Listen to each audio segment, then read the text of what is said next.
Generally, I don't pay much attention to what goes on with these social media accounts, but it's important to put this in context. There's a couple things we know. One, we know that the richest man on the planet bought Twitter. He was incapable of making it a profitable vehicle. He decided that, what he's actually going to do is just make it a mouthpiece from which he can buy the next presidential election. I mean, people assume that he started with this agenda, and I don't believe that's the case, because I don't think it was a foregone conclusion when Elon Musk bought Twitter that Donald Trump was going to be the president.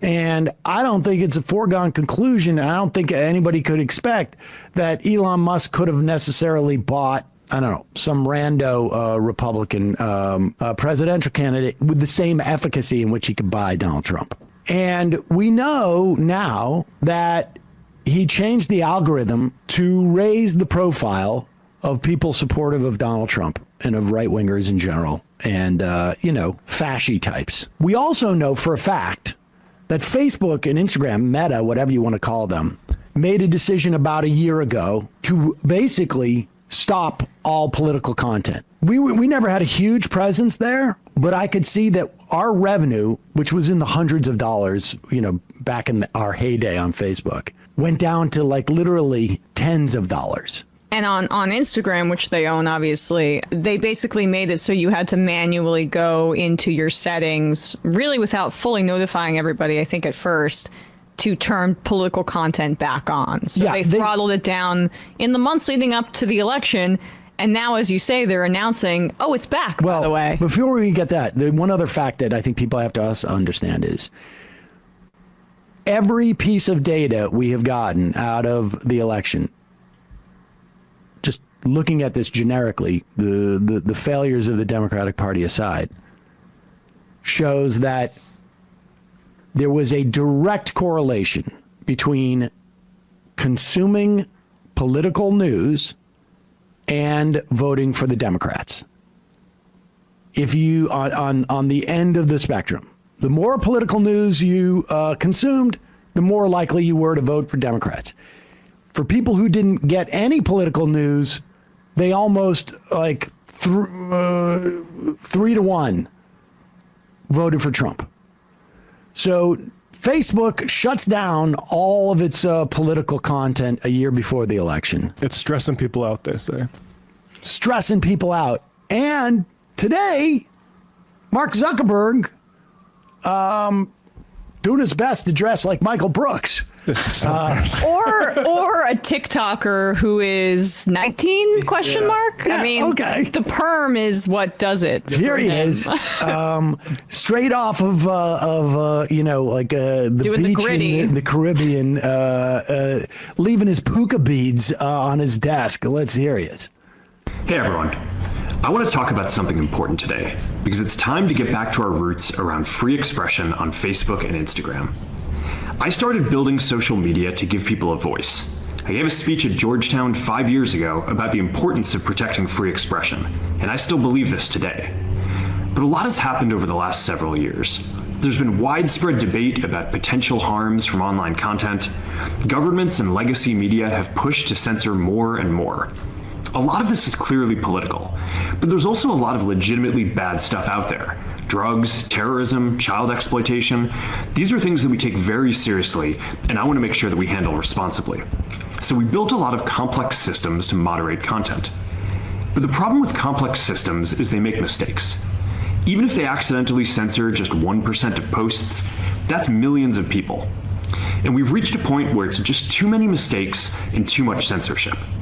Pause it 1 second. All right. And one thing, and this is maybe a little bit tangential, but this is always there with these conversations. Understand, when he talks about these complex systems, creating mistakes, et cetera, it is because they do not want to hire human beings who could do this on the regular basis, because the number of human beings they would have to hire would inhibit their profitability and make it harder for him to become chasing after the wealthiest man in the world. And what he borrowed from Elon Musk was also that labor model. Like, Elon came into Twitter and he fired a bunch of folks, and you know what Meta did just a few months ago. They laid off a lot of people too. They're copying the community notes thing. Like, we made fun of how incompetent Elon Musk is, but the reality is he's making a lot of money and he's trying to make sure that he's as profitable as possible. This is what the board of directors at Facebook is going to say, like, hey, let's take some of that stuff too. I don't think that's what because frankly, Musk is not making a dime on Twitter. It is a complete loss leader. He's made the money back in terms of what he's going to get in tax cuts from Donald Trump. Facebook and Google have been doing this for a decade more. Their moderation sucks because they don't want to pay people to do it.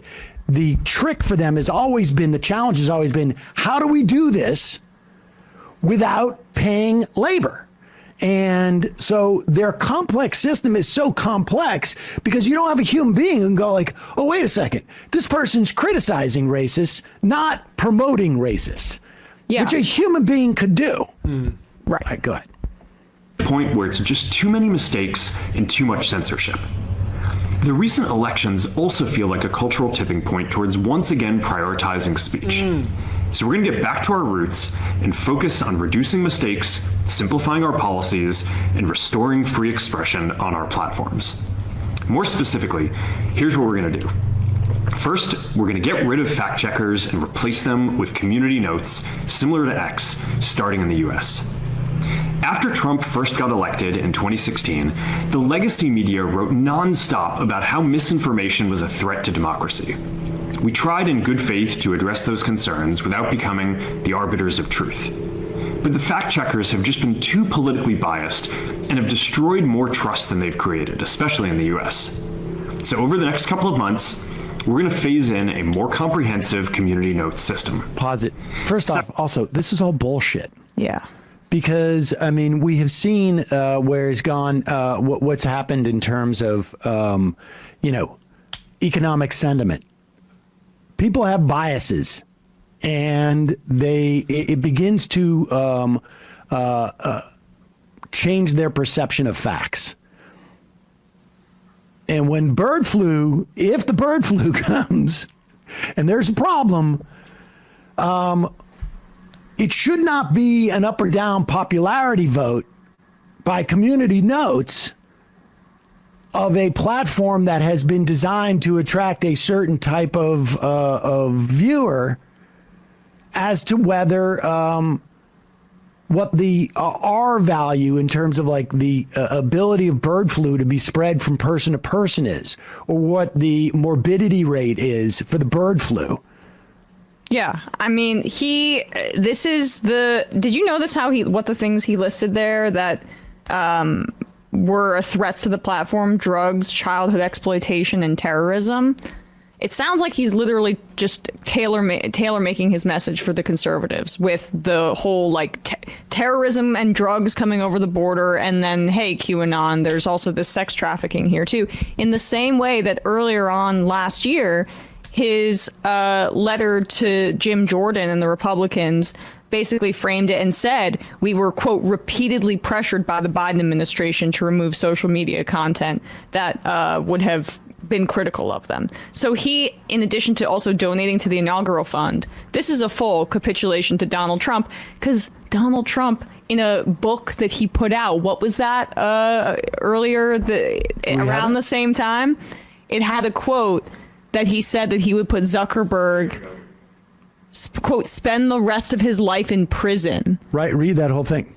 Former President Donald Trump writes in the new book set to be published next week that Mark Zuckerberg plotted against him during the 2020 election and said the Meta chief executive would, quote, spend the rest of his life in prison if he did it again. What an amazing coincidence that just days before Donald Trump is inaugurated, right after he is made president again, that Mark Zuckerberg does this. And another coincidence is that Meta has an antitrust lawsuit in front of the government in April. What a complete coincidence that he would be sucking up to conservatives during this time period.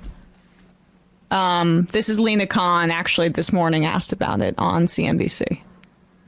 What do you think, though, of the relationship that we're seeing between big tech and the next administration?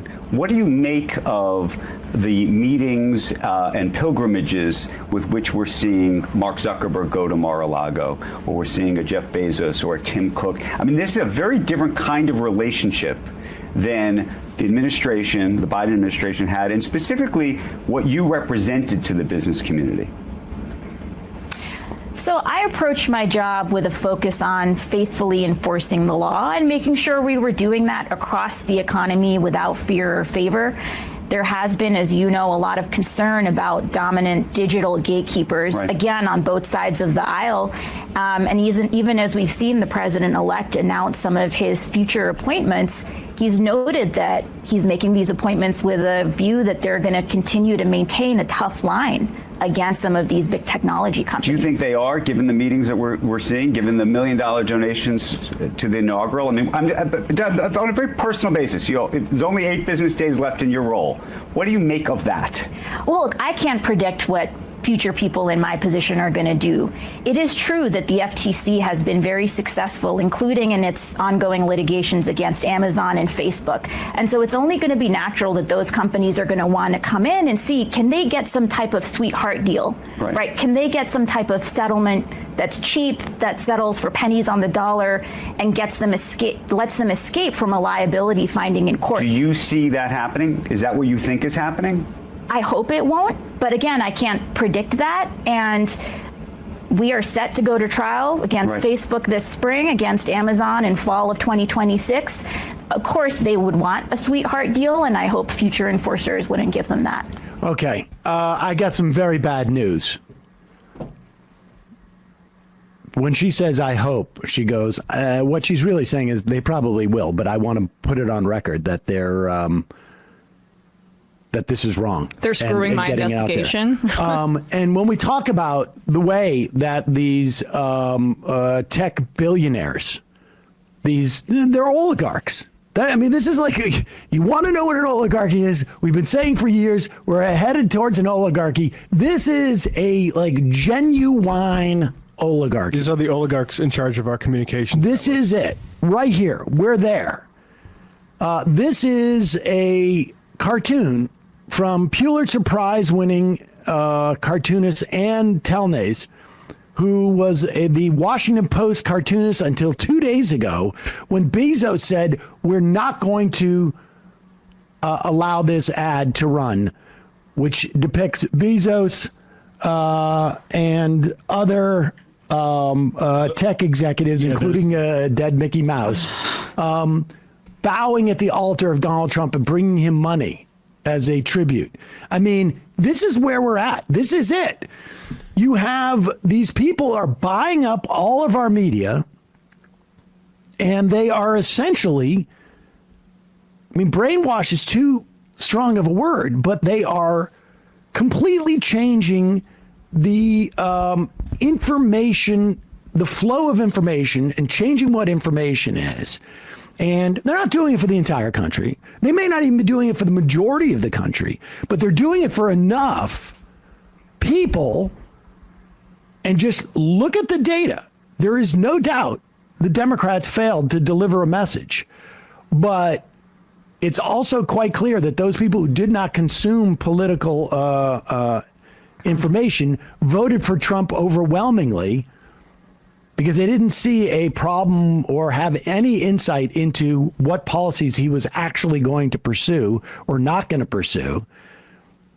And we have the biggest online platforms completely reversing themselves a day after Donald Trump is certified as president. Politico asked that question in a different way, and basically it was also if you consumed mostly your media on social media as well, and it was the same kind of correlation result that you described, Sam. Don't get confused by the framing of this as a woke versus a free speech issue. This is a workplace authoritarian issue. This isn't about a general sort of moderation strategy. This is about Facebook employees. From 4 years ago, Facebook employees have spoken out in anger after CEO Mark Zuckerberg said he planned to take no enforcement action against a post by the president Donald Trump following the killing of George Floyd. The staffers said the post has no place. This is Mark Zuckerberg saying, hey, my woke employees, I'm going to open up a office in Austin now because you are trying to pressure me to do things in my company that I don't want to do. And me and Joe Kaplan, the executives,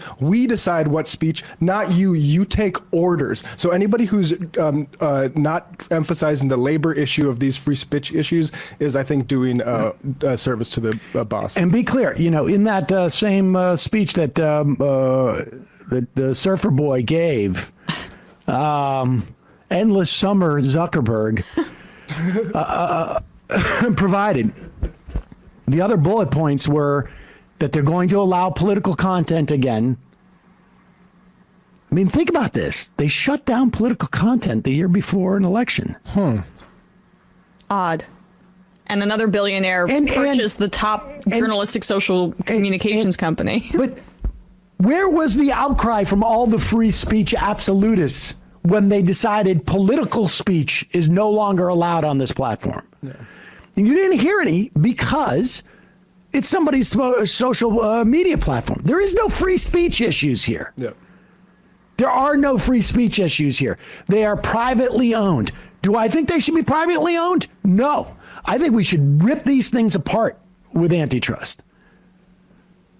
And not necessarily you can't have a big platform, but let's make it completely not profitable in allowing their algorithms and their data scraping and their selling of your data and the cross-platform advertising. There's plenty of ways of doing that. But the bottom line is not a free speech issue. It is about this guy manipulating and being one of a couple, whether it's like, Bezos with, the Post and frankly, what books you can buy on Amazon. I mean, Rupert Murdoch in the previous generation. Rupert Murdoch or Elon Musk with Twitter or, what's that? The big owner-operated Sinclair Media or Fox or whatever. This is just another story like that. It's just that this is a little bit more all-encompassing now because social media is far more broadly based. And he's coming out days before the Trump administration, and we're going to allow political content again. And not only are we going to allow political content, we're not going to decide when any of it's true. And especially if you want to do anti-immigrant stuff or anti-trans stuff, we went too far on that stuff specifically. Doesn't mention any like Palestine protests or stuff like that. We'll see any double standards. And he did. He mentioned terrorism. He did. He mentioned terrorism. Yep. That's the other thing. When he says drugs, terrorism, childhood exploitation, what he means is the immigration. That's fentanyl coming over the border, even though a majority comes through ports of entry. QAnon, childhood exploitation stuff, and anti-trans stuff will be a part of that. And terrorism means protests against the genocide in Gaza. Yep. And this is what you're looking at. People should just be aware of what's going on with this. And now we got to get back on Facebook. Yep. If you have a Facebook account, start sending our stuff around. Yeah. If you have an Instagram account, start sending our stuff around. I think it's, Majority FM? I haven't paid much attention to it. But start sending our stuff around because we're back at war on that platform. Because they're going to spread, it is open season. Mm-hmm. Well, we'll talk about this new report about what the percentage of of adolescents 8 to 17 who receive any type of gender-affirming care, medical care, so tiny, it's going to blow your minds because we have been told this is rampant. It's a social contagion. It's so easy to walk in there and get this kind of treatment. Twisted ass people. It's like Minions. Yeah. All right. We got a couple ads here.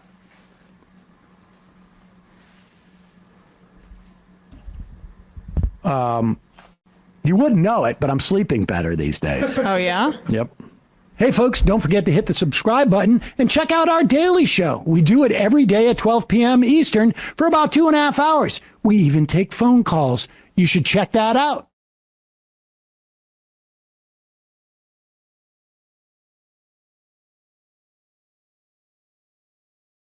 Here's Kristi Noem with, I'm not sure I fully understand what she's talking about. She may not Dressed know. as a cowboy. Yes, new outfit. She had the Border Patrol outfit on last week on Laura Ingraham. Oh, You this can is find her dressed as a nurse in a campaign ad. no. This is Kristi Noem's trying to do everybody in the Village people over the course of her first month in office. Trump would love that. Here she is on NBC News with Kirsten Welker. You know, Madam Secretary, economists all across the board are warning that ultimately tariffs lead to higher prices for consumers, and that these tariffs in particular could see prices increase on food, electronics, and cars. The president himself. Pause it. Now, we just talked about this. Why does tariffs increase the price of things? Because the tariff is essentially, no, not essential. It's literally a tax. If the thing comes across the border, you need to pay a 25% tax on it, and the consumer pays for that. So it raises prices. But it also is inflationary for every other product in this country that would compete with that. So if Sam's selling tomatoes and tomatoes cost 25 cents more or 25% more coming in from Mexico, I could actually raise the price of my tomatoes by 20%, still be a discount, and that's what's going to happen. But Kristi Noem doesn't seem to understand this. Would see prices increase on food, electronics, and cars. The president himself acknowledging this morning these tariffs could cause, quote, some pain. How is this move helping President Trump fulfill his campaign promise to lower prices? You know, you've seen the president take action already this week with Colombia, and you saw Colombia react in a very positive way that was good for everyone involved. Canada, Mexico, other countries have the opportunity to do exactly the same. So we have a strong leader.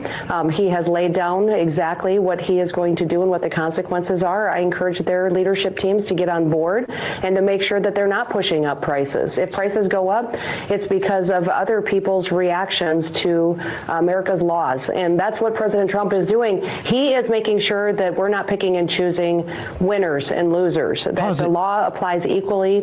What? I mean,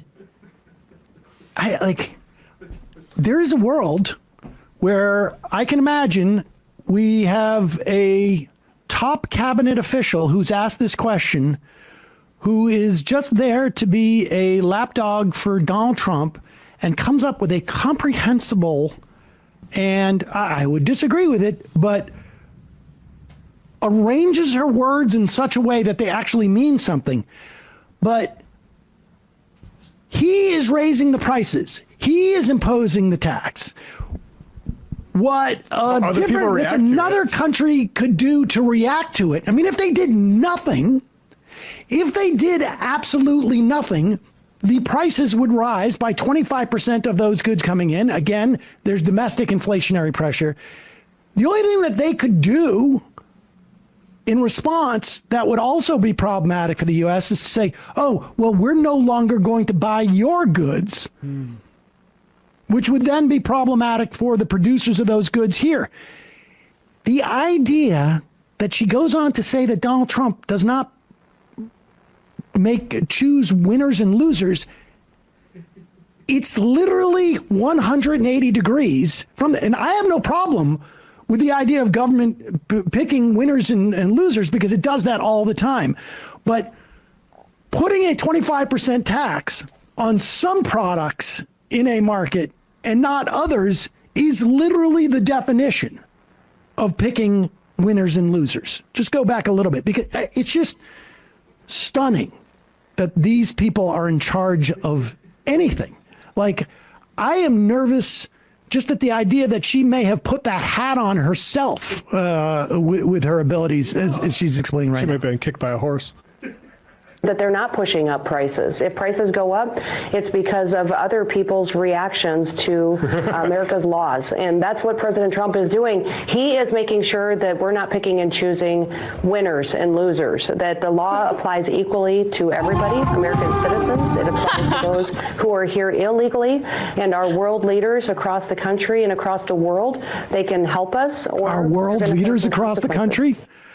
In the Iraq. Oh, she's just trying to get out of this. And such as. And such as.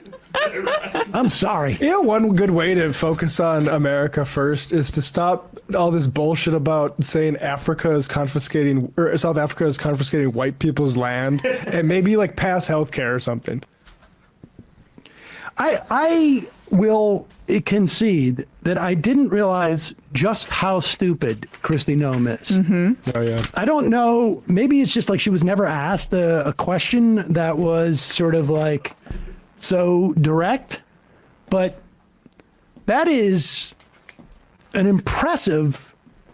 I mean, you're head of the Department of Homeland Security. You may get a question if you go on the Sunday television about the tariffs that are starting in 2 days that are ostensibly, at least in terms of Mexico, about the border. Should remind you, all this stuff about fentanyl. Oh, yeah. Virtually no fentanyl gets in across the Canadian border. This is according to experts. The number of fentanyl or just ODs in this country is down now at a number. I mean, any ODs are a problem, and largely, at least, the ODs we've been seeing over the past decade have been a function of getting people addicted to prescription painkillers and then them not having access to it. But the number of ODs in this country is down now to about 90,000 annually, which is lower than it's been in 10 years. And that was a part of the Biden administration's efforts to essentially expand access to treatments for the opioid epidemic, including medication. They eliminated a waiver that expanded it to from 130,000 up to 1.8 million people for prescription medication to help with opioids, et cetera.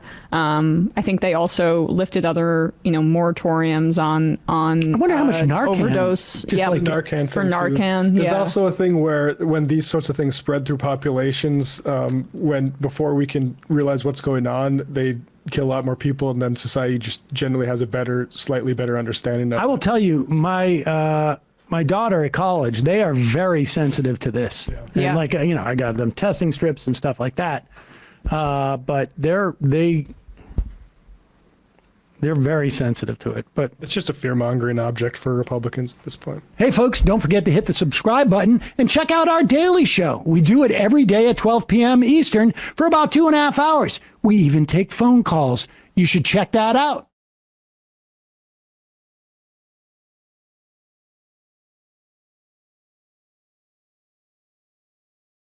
The idea that we're talking about Laura Loomer is bizarre to me. She's like the Bannon of this administration. But the fact is that she literally got the most senior national security advisor fired, and multiple other people in the national security apparatus fired from their jobs. She's a lunatic, but somehow. And even though they kept her off of the campaign at one point, it was Milo Yiannopoulos' job, he said, to dig up stuff on her, to pry her away from Trump. He can't quit her. And so she's come in and basically listed off who's going to get fired, who's going to get retained in the national security apparatus. And now she's out there slamming Pam Bondi for not releasing the Epstein videos documents. And I can't help but wonder if she doesn't wonder why Pam Bondi's not doing that, if there's maybe her boss has an issue. But here is Laura Loomer unleashed. Benny Johnson was asking James Comer about the Epstein files and whether or not we could expect to see the Epstein files come out. And usually you hear all these. Pause it for 1 second. Speaking of files and Benny Johnson, when are we going to see the Benny Johnson files? Let's just go on here. We could expect to see the Epstein files come out. And, usually you hear all these canned responses from politicians that just go ahead and defend Pam Blondie, right? And they say, oh, Pam Blondie's doing such a great job. It's like, all this fucking circle jerk bullshit. Oh, yeah, she's so amazing. Oh, my God, she's so great. Blah, blah, blah, blah, blah, right? Yeah, she's not so great. Trust me, guys. She's not really doing such a great job. We were promised that these files were going to be released on day one. Day one promise. Well, what is it now? Over 100 days into the Trump administration, have we seen any Epstein files? No, we haven't received any Epstein files. Then she goes on Fox News. I mean, honestly, every single day, Pam Blondie is on Fox News. She's on Fox News more than she does her job. Okay? And other people are starting to realize it. We have a video clip, and we'll play this after the fact, right? Or maybe we should play this video clip before we play the Comer clip so that you can see all the different statements that have been made by Pam Blondie. I made this video clip compilation probably like 2 months or so ago to highlight all of the discrepancies in Pam Blondie's statements. First, she said that the files were on her desk, right? And then she had that ridiculous Bindergate situation at the White House where she made all these crazy binders that were not even full of Epstein documents and had these influencers essentially run a state media campaign for her where they waved these binders around pretending like they were given Epstein files by Pam Blondie. Well, turns out there's really nothing in the binder.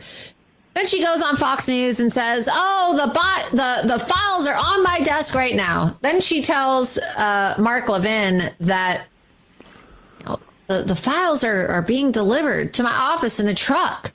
So they were on her desk, but then they weren't on her desk. And then they were delivered to her office in a truck. And then the big bad boogeymen over at the deep state were trying to sabotage her, and they lied to her about the real Epstein documents. And then they were going to be released at a later date. But now, right, we don't know, because Pam Blondie also came out this last week and said that there's no set deadline for when they're going to release the Epstein files, even though we were told she already released the Epstein files. Remember when she gave out these binders, right? Bindergate. How could we forget Bindergate? So look, I think we need to just have a come to Jesus moment here and realize and admit that Pam Blondie is a liar, right? She is a full-fledged liar.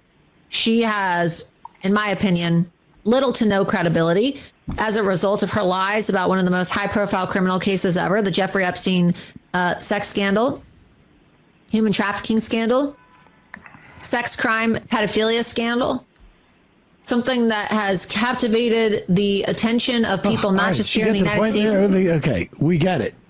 Pam Blondie is lying. Brandon, who do you think she might be lying on behalf of? Why wouldn't Pam release this? I really cannot imagine. Maybe Pam Bondi just, lost them, or maybe her boss, the President of the United States of America, Donald Trump, is one of Epstein's most famous compatriots.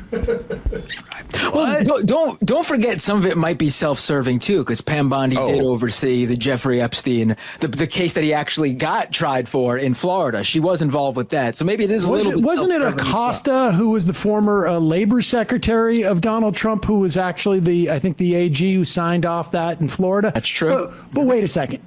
Donald Trump is going to address whether he'll declassify it. This clip was from when? Before the election in the summer, I think it was. Yeah, before the election. Is this with Pete Hegseth was there too? Even I think, no, is that Hegseth? No. Is that Hegseth? I can't tell. He's not asking the question. Okay. Though. Would you declassify the 9/11 files? Yeah. Would you declassy JFK files? Yeah. Yeah. Would you, I did a lot of it. Would you declassify the Epstein files? Yeah, I would. I guess I would. I think that less so. You don't want to affect people's lives if it's phony stuff in there, because it's a lot of phony stuff with that whole world. But I think I would. I think I would. Put it out there. A lot of it could be phony. I just want you to know, I wouldn't trust anything in it, if that's what you mean. But I'll maybe. Again, just to play devil's advocate, we all know Donald Trump is a very loyal guy, and he would never throw one of his own under the bus to save himself. Oh, never. He was protecting Pam Bondi and Acosta. I mean, that could be part of it. Yeah, it's not fair to them. That's why I'm not doing it. It's not fair to Pam Bondi. I just want to protect her. That's it. But I mean, I don't even think Laura Loomer actually cares about that. Like, I think she just really, well, first, I think she really dislikes Pam Bondi. And second, I think she's gone mad with power with the Trump administration kind of like bending to whatever suggestion she has about staffing.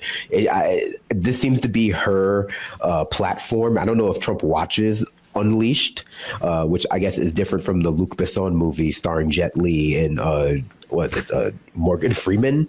But yeah, like, I don't know if he watches this show, but it's seemingly she's talking to the camera in such a way that leads me to believe that she thinks he might be watching it and might be taking cues from what she wants. It also reminds me of the kinds of reality TV show aside interviews that they have on things like The Real Housewives or even The Apprentice, and that is very gossipy, the Pam Bondi thing, very, very, mean-spirited. She seems like a jealous mistress, like jealous of Trump and Bondi's relationship and trying to get Trump to perform for her so she can feel a little bit more validated or something. But isn't there, I mean, the interesting thing to me is that none of the sort of the right wingers are talking about anything. Oh, no, yeah. It is all sort of like War on Christmas equivalent right now on the right. Like they are desperate to find some type of grievance, and it's very difficult to do, right? I mean, you've got to complain that there's a trans singer at a Bernie rally where there might be kids there saying something lewd about God to get to your grievance. That's a long way to go, it seems to me. You've got to be like, complaining about Blondie not releasing the Epstein files. There's a lot of stuff going on in the world. I don't know. I mean, I think a lot of these far right hosts got their audience into the idea of Trump as a viable solution, not just to culture war problems, but to the rising cost of goods and services in the United States of America. And now that it's become kind of clear, even to people who otherwise might be convinced of Donald Trump's many virtues, that he's not doing that with these tariffs, they have to sort of sheepdog their audience back into line by referencing all of these like petty culture war things, referencing all of these conspiracies that like keeps their audience like engaged and together without having to actually reference like what Donald Trump is doing. I do think that the Epstein one is a bit of a double-edged sword because, anyone who looks into Epstein for like 15 minutes is going to find Donald Trump is involved. Yes. You don't want to Google Donald Trump Epstein. But that was him working as an undercover agent. That's how they. No, I had to do it. I had to do it for the kid. I did it to save the children and put them in the Miss America pageant. I had to go into those dressing rooms, and trust me, I did not want to be in there. No. I just kept thinking, what if one of these was my daughter? But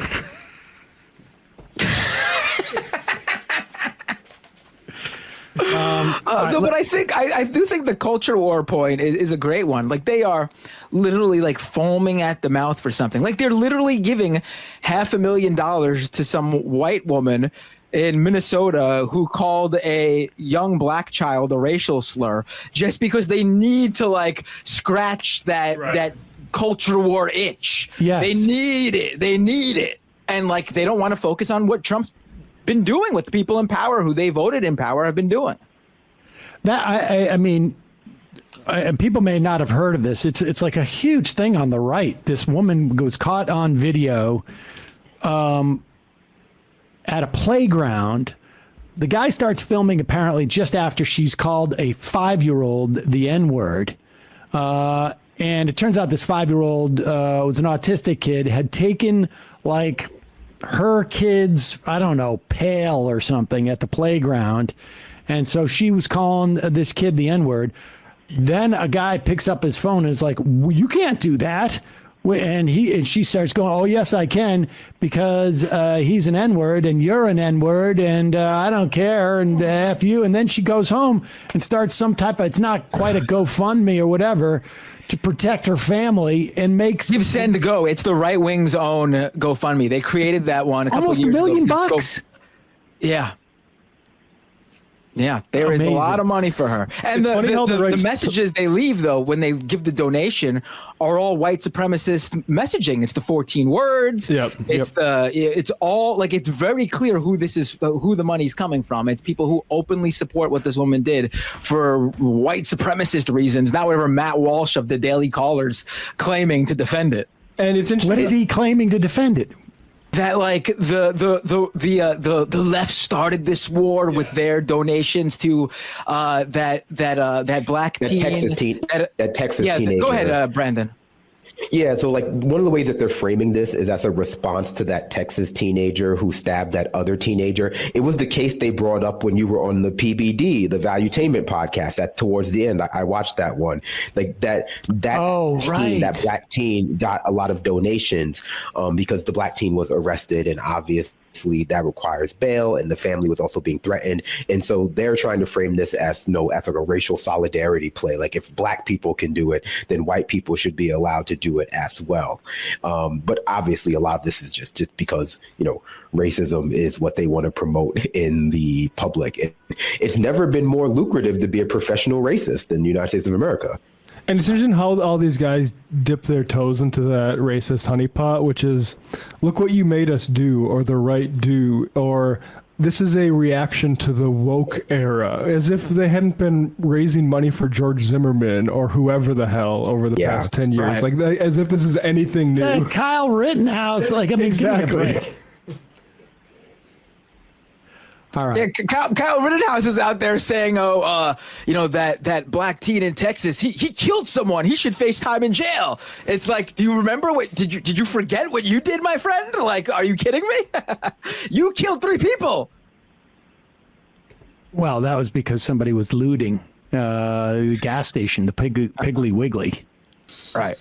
But like altogether, like the right loves focusing on these, like what really should be like minute, like local issues. Like why are either of these things national issues? They say nothing about policy, but but like this is what they don't understand. Like they view these issues, these specific cases, as the equivalent to when people on the left care about police brutality, or when there's a protest or even riots, sometimes when there's a case of a police officer shooting an unarmed person of color.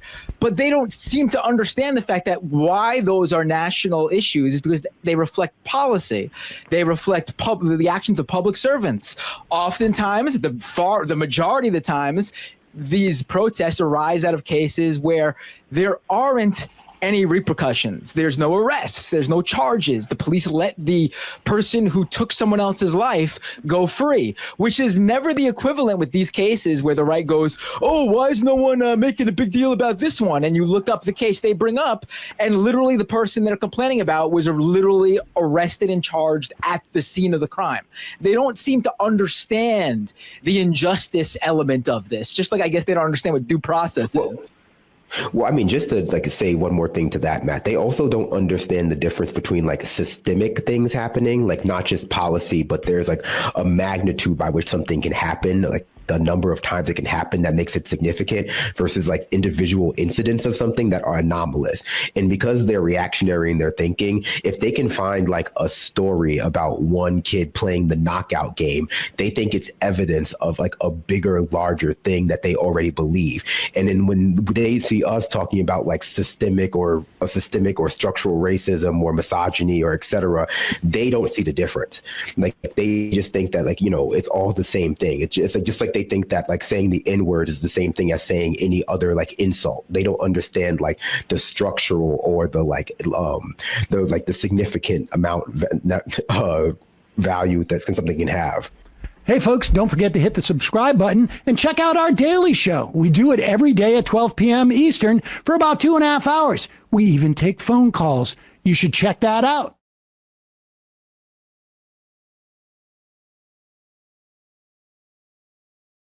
It appears from the oral arguments that there are probably 4 votes to stop the Trump administration, or I should say to allow for the lower court decisions in joining the Trump administration from unilaterally deciding that the 14th Amendment no longer counts as a constitutional provision. Coney Barrett, Kagan, Sotomayor, KBJ, they all appear to have reasons to believe that these nationwide injunctions can stand. And they also, I think, believe that the underlying subject of those injunctions, the 14th Amendment, is valid.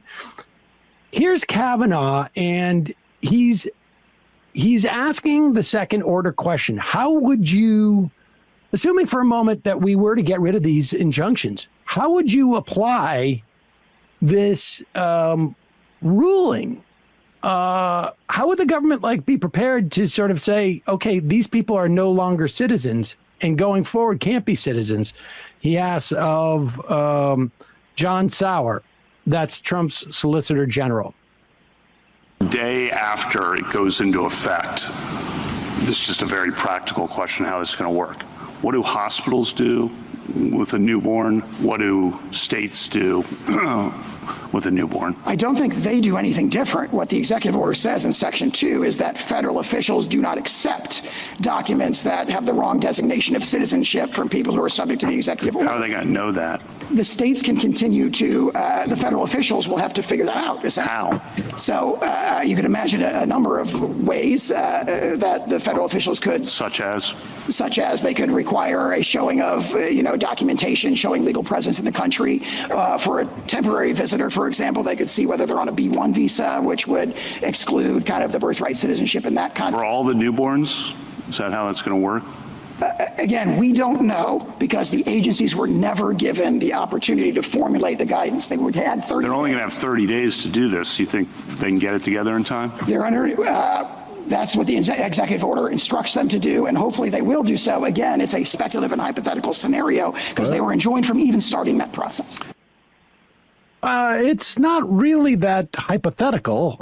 It's actually like a real thing. That the plan. Yeah, that is the plan. The implications of the law. Yeah.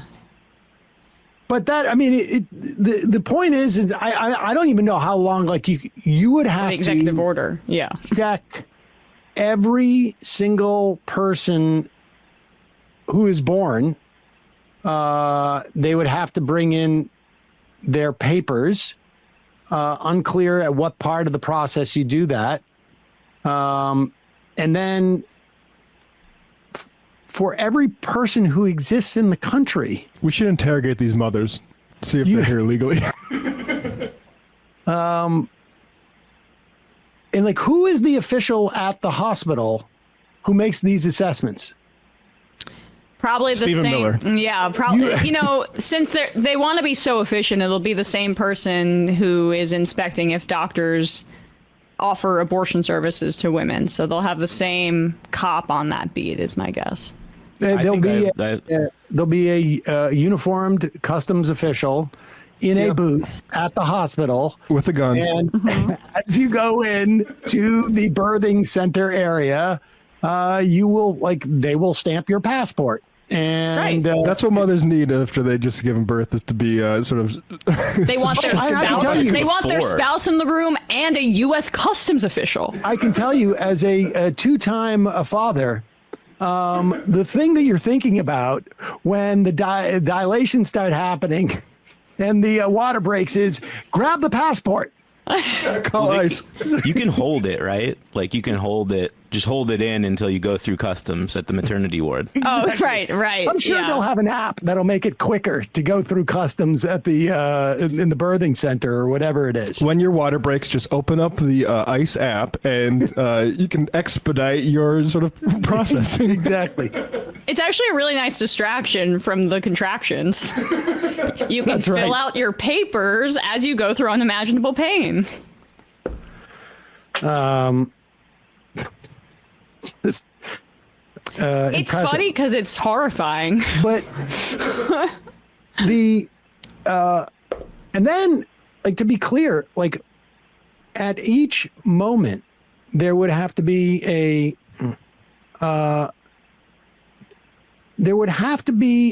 every single person would have to go through this, and every person would have to contest it in that moment. They would have to then go to court to contest after they don't get after their baby essentially is considered, well, maybe, deportable in that moment. Or like, do you issue a visa to, let's say you're here on a student visa. Mm-hmm. What is the visa that the baby gets at that point? They get temporary protected status, gotta be, right? The easiest thing might be to turn the maternity wards into like detention facilities. So the mother goes in there, she's detained, and the baby's detained because they're not going to catch and then release, right? Mm-hmm. Baby's born and then they got to figure it out. That's a good point. Maybe people could just go to Guantanamo Bay to get we could just have a maternity ward at Guantanamo Bay. And just, this is America. We want teachers to have guns to protect from school shootings, and we want nurses to also have guns. Guantanamo doulas. Exactly. Oh, God. Trump's starting that business right now. And you pay in Bitcoin. No, Trump coin. Top floor of the new Trump Tower. Trump says he's considering ways to serve a third term as president. Every time we call out Trump's authoritarianism, the right calls it media hysteria. But here's your reminder. Trump is openly trying to defy the Constitution and run for a third term. But if you don't know the bias behind your news, you might actually believe Trump's just teasing us. Go to ground.news/majority to see how framing influences more than your perception. Media bias is powerful enough to shape policy and, yes, even Trump's ability to undermine the Constitution. That's why we've partnered with Ground News for years now. Their app and website breaks down how the most critical issues we're facing are being spun. By exposing each reporting source's hidden agendas, I can see the world as it is, not as their biases want me to. Even better, if I'm ever reading about an issue on another site, their browser extension flags the source's political bias and instantly links me to other reports so I can verify the information. They're not some new tool I needed to learn. Ground News is a better version of the doom scrolling we're already doing. And after reading your comments, it's clear you'd benefit from them too. I got my viewers 40% off the same unlimited access Vantage plan that I've been using. That's just $5 a month for clarity and context when you go to ground.news/majority or scan my QR code. Democracy thrives on knowing the full story, not just the version you're fed. So sign up for Ground News today. Hey folks, don't forget to hit the subscribe button and check out our daily show. We do it every day at 12 p.m. Eastern for about 2.5 hours. We even take phone calls. You should check that out.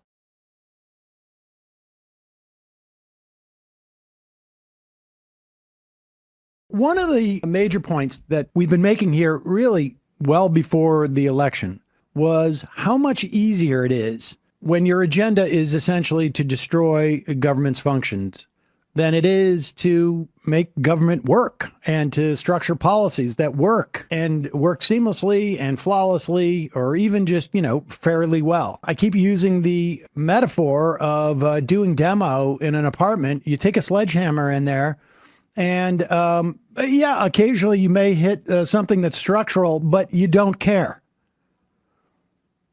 And, I think this applies well to what happened yesterday. I don't know, and I don't know if anybody knows. And I don't even know if we can even say, did the Trump administration mean to shut down Medicaid? Did it mean to shut down Head Start? I don't even know if you can say, you can define Trump administration. It's quite possible that someone in the Trump administration didn't mean to do it, and someone else in the Trump administration did.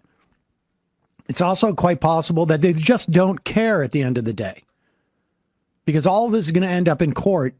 And what they want to do is anything that is going to sever the relationship between people who get something out of government, which is just about everybody. We didn't see the SEC essentially say, oh, we're just not going to pay attention to insider trading or anything like this today. But they want to sever this relationship. People who are receiving Medicaid and thought that was, or Medicaid providers, they don't sit there and go, oh, well, this was just a glitch. I'm going to continue to take Medicaid without any anxiety. People who have who work for Head Start, daycares, they're not saying to themselves, this is just a glitch, I don't have to worry about it. I mean, would you blame these people if they're going out and looking for new jobs today? The stress that was associated with parents. Or trauma, as Russ Vought says. Exactly. The plan is to traumatize federal workers. And why not traumatize, frankly, anybody who is not working directly for the federal government, but getting funds that allow their work to continue, whether it's in your community, whether it's in, in your community, in your city, in your town, in your state, wherever. So the chaos is not distinct from whatever their policy is, because their policy is to wreak chaos. And it's not to wreak chaos in markets. They're not looking to wreak chaos, on Wall Street. They're looking to wreak chaos. And of course, are a lot of these people their voters? Without a doubt. But do I think that people who voted for Kamala Harris or people who voted for Donald Trump have the same, savviness as, I think they have more or less the same savviness to understand what happened. They just know all of a sudden, like their doctor was freaking out, or the people who run their Head Start program are freaking out. I mean, that's not to mention all the other agencies. We're going to be talking about the NIH freeze that took place 2 or 3 days ago. People going in to get cancer treatment. Not anymore.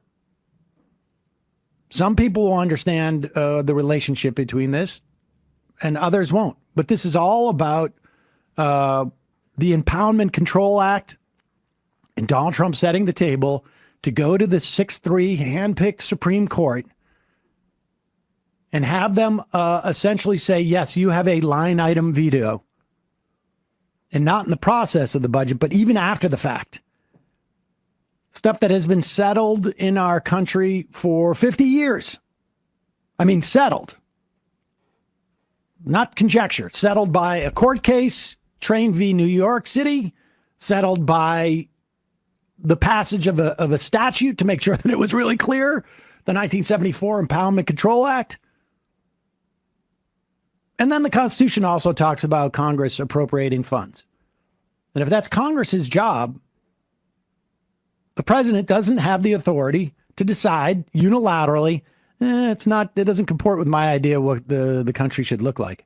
Here's Fox and friends running around, just making it like this was a whoops-a-daisy. Whoops-a-daisy. They're all smiling. None of them are worried about it. There's people and there's programs. They found out that there are 441 federal agencies on the Federal Register.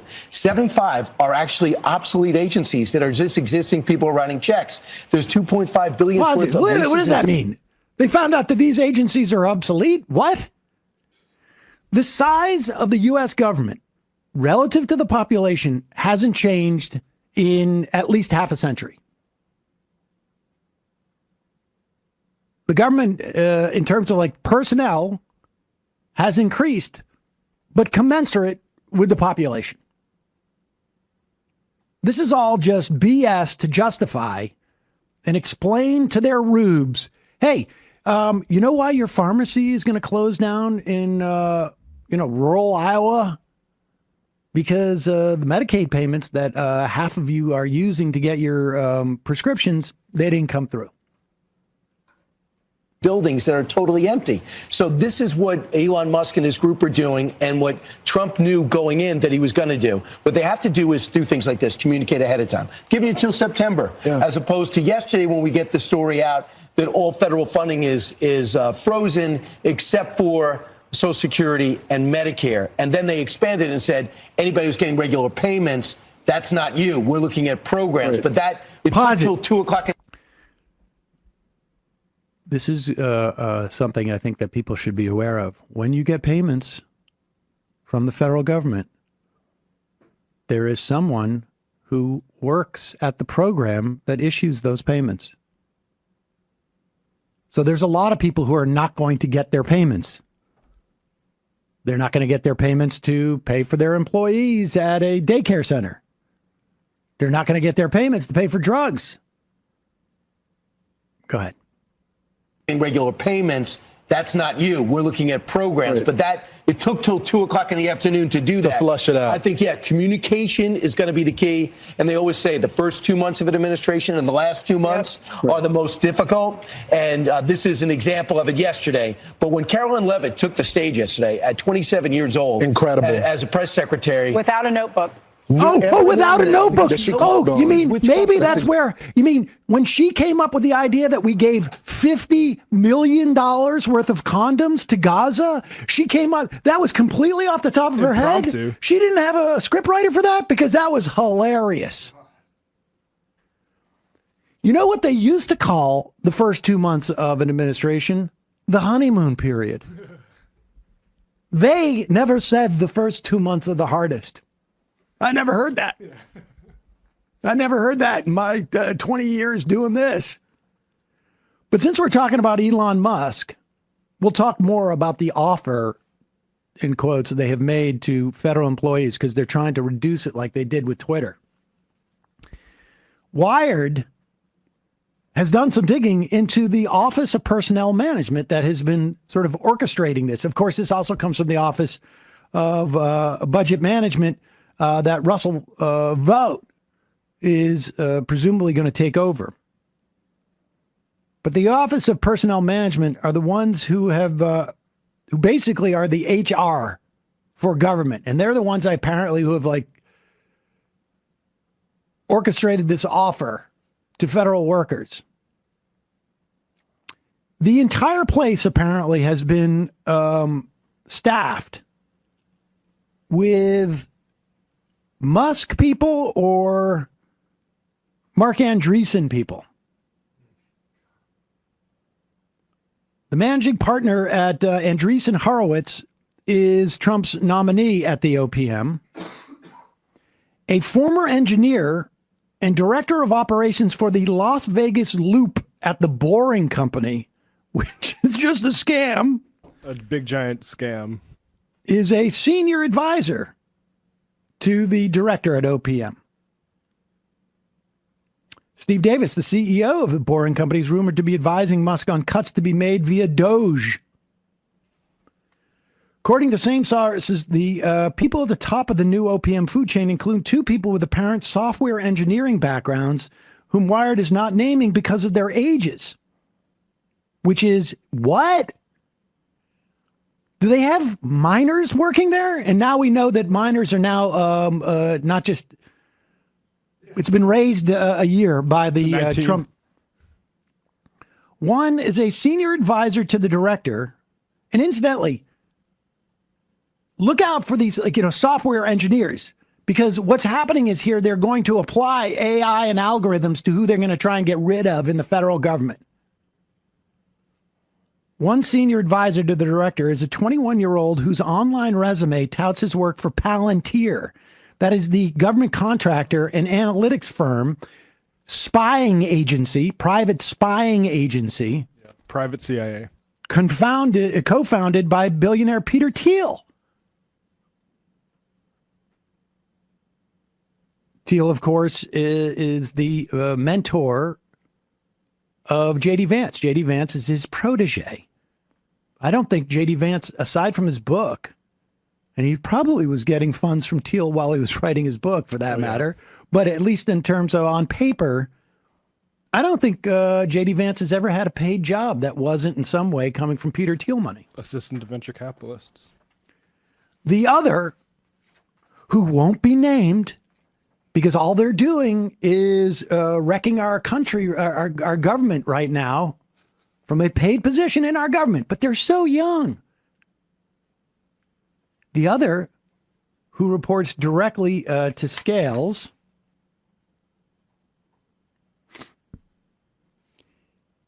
graduated from high school in 2024.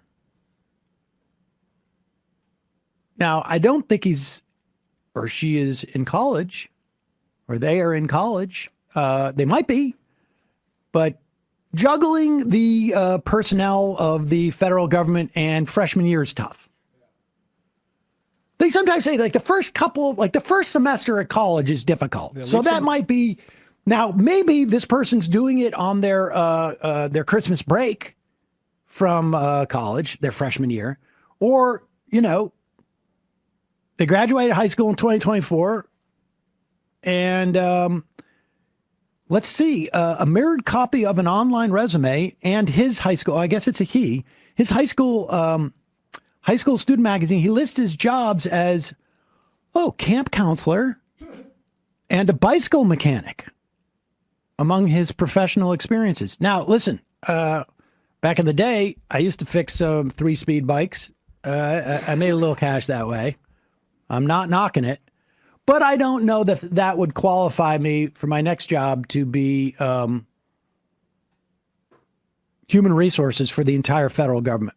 Leave some time for but wait, activities. He had a summer role at Neuralink, Musk's brain-computer interface company. The chimp abusing operation. And then you got some other stuff. People came from the National Rifle Association, Noah Peters, who was a writer at the Daily Caller and the Federalist. I mean, for those of us old enough to remember the Coalition Provisional Authority in Iraq, when Heritage Foundation was sending over, 21-year-olds to run a recently destroyed country.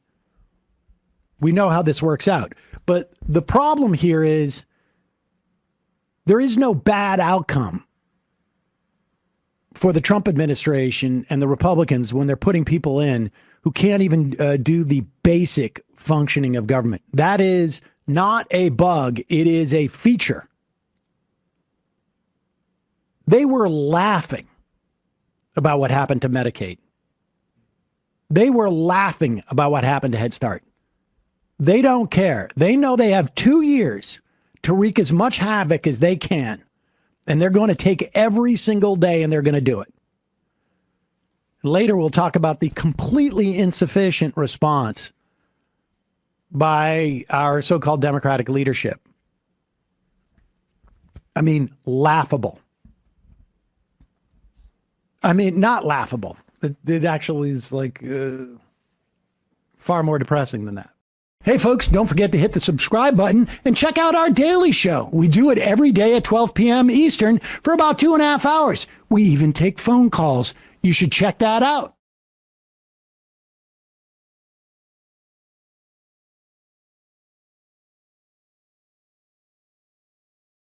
We are back, and we are joined once again by Hal Singer, economics professor at the University of Utah.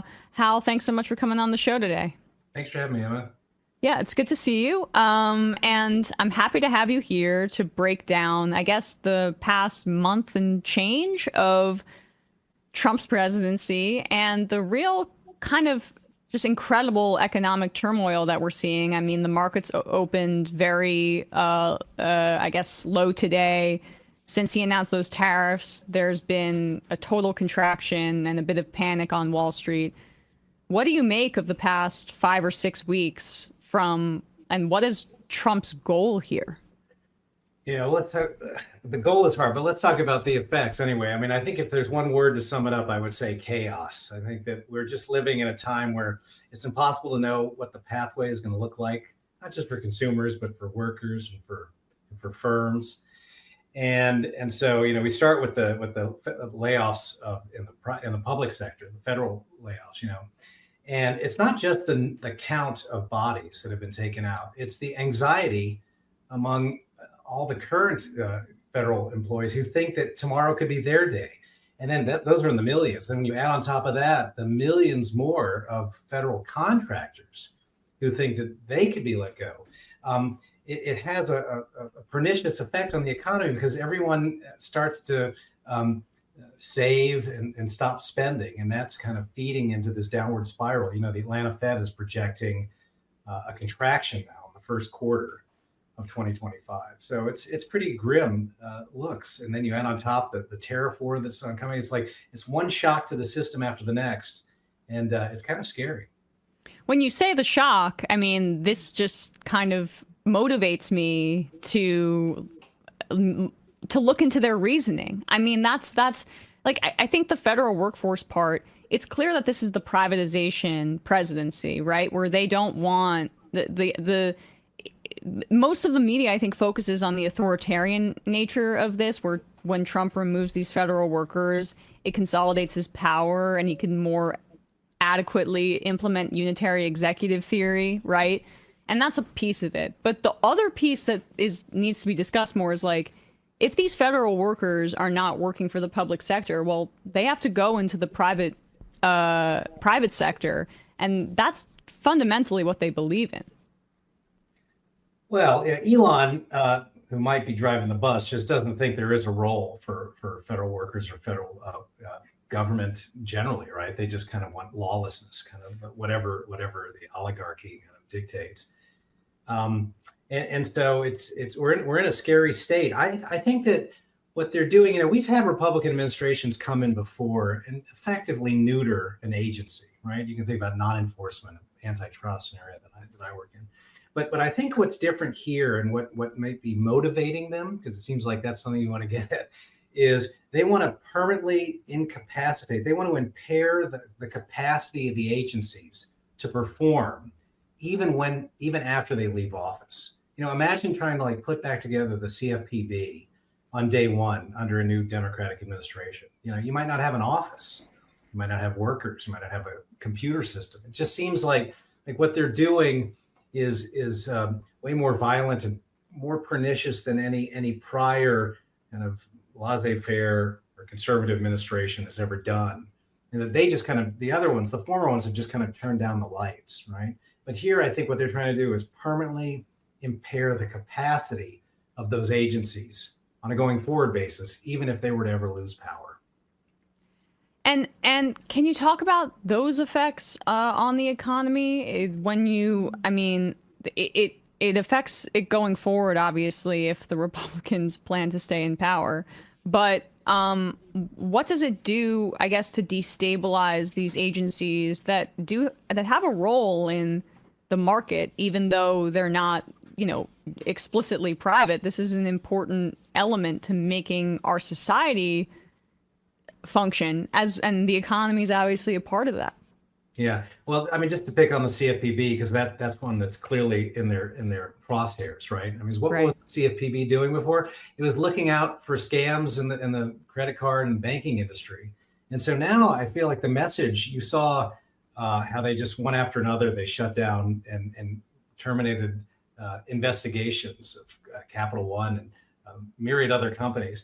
What they're basically telling those firms to do is, whatever you can get away with, right? You can do, right? If you want to inject hidden fees and credit cards or late fees or otherwise exploit, the vulnerable segments of the population, go ahead and do it. There's not really going to be a policeman watching any longer. So that's where I think what they're trying to do is basically create a world in which, the powerful can basically just do whatever they want and get away with whatever they want.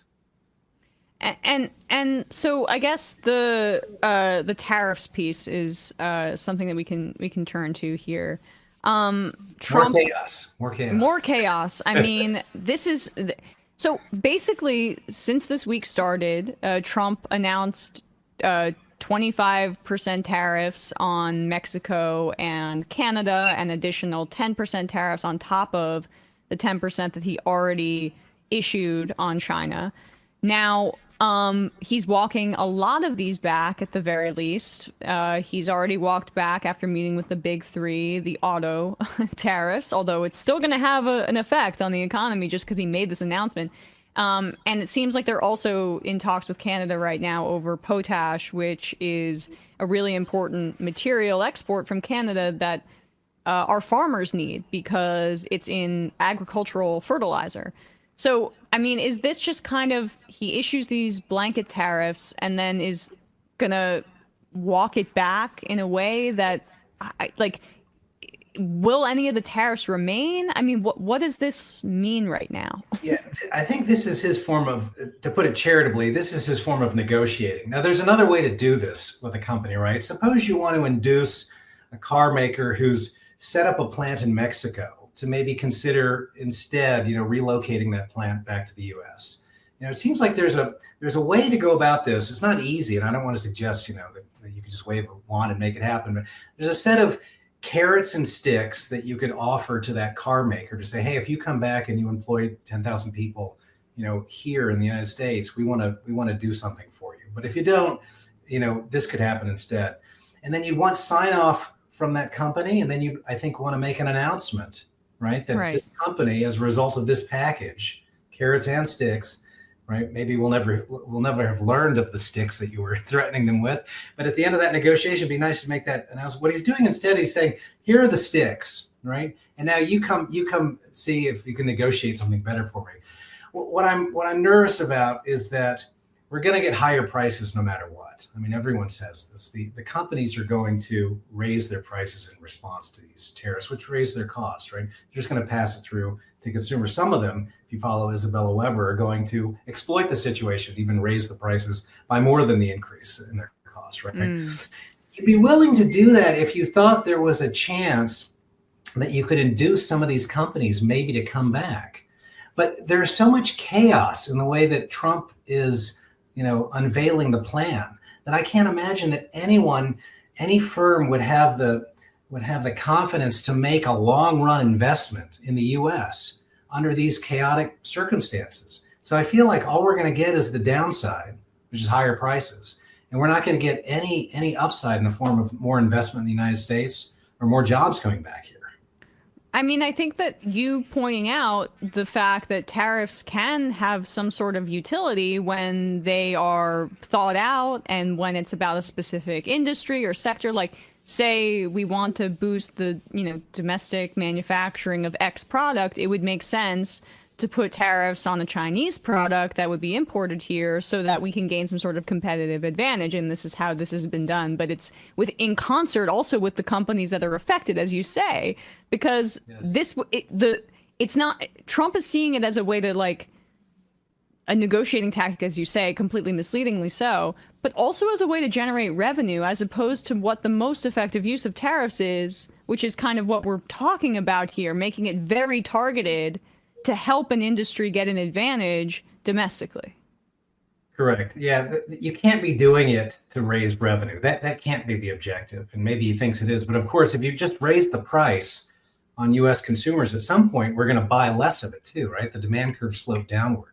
So I would hope that some economists could talk some sense into that we're not doing this to generate revenues or to pay down the deficit, right? What we're doing it for, if at all, is to create a set of conditions under which it makes more sense for a firm to locate its plants here and to employ workers in the United States. That's the upside, right? But I just feel like the way that he's doing it is just horrible. The only thing that, if I give him credit for, is that Democrats just do not seem to be able to articulate a response to the tariffs, and where they tend to want to go because of their sadly, their neoliberal instincts is to talk about higher prices. That's all they can talk about. Right, on the consumption side. The message really misses out on what we should be talking about, which is how do we protect workers? How are we going to get jobs? How are we going to raise wages? And so I think the reason why Trump goes here in part is he's picked a wedge issue, just like immigration, by the way, that Democrats just don't seem to be able to rebut and respond to in an effective way. And so he can dominate the conversation. He can dominate the debate. Yeah, and it's almost a building off of what he was talking about in 2016, where he spoke about how NAFTA and the trade deals were unfair. Now, he didn't do anything when he was in office to combat, globalization for the most part. But is this kind of his way to, I don't know, continue that rhetorical political identity, but it's going to harm people. I mean, eventually people are going to catch up when the price I saw some if those tariffs were to have gone through, car prices could have gone up by $12,000 each. not just car prices, but I saw a study by Moody's which just saying the average family is going to incur costs on the order of $1,500 higher, as a result. So it's bad news. I do think that what motivates him, it's hard to get into his head, but he does like to litigate and relitigate these fights that he thinks are wedge issues and that move his base and for which Democrats don't have a good response. So this is his way of kind of keeping NAFTA. Like we're really relitigating this fight. NAFTA was bad. I think that everyone recognizes that it was bad, and we'd like to reverse it and bring all those jobs back, right? But setting up tariffs kind of in an ad hoc fashion after the fact, after the companies have already left, right, and relocated in Mexico, I just don't know if that's going to be the elixir that he's hoping. But maybe we're onto something. Maybe he's not really sincere about fixing anything. He's just wanting to kind of continue this fight. Hey, folks, don't forget to hit the subscribe button and check out our daily show. We do it every day at 12 p.m. Eastern for about 2.5 hours. We even take phone calls. You should check that out.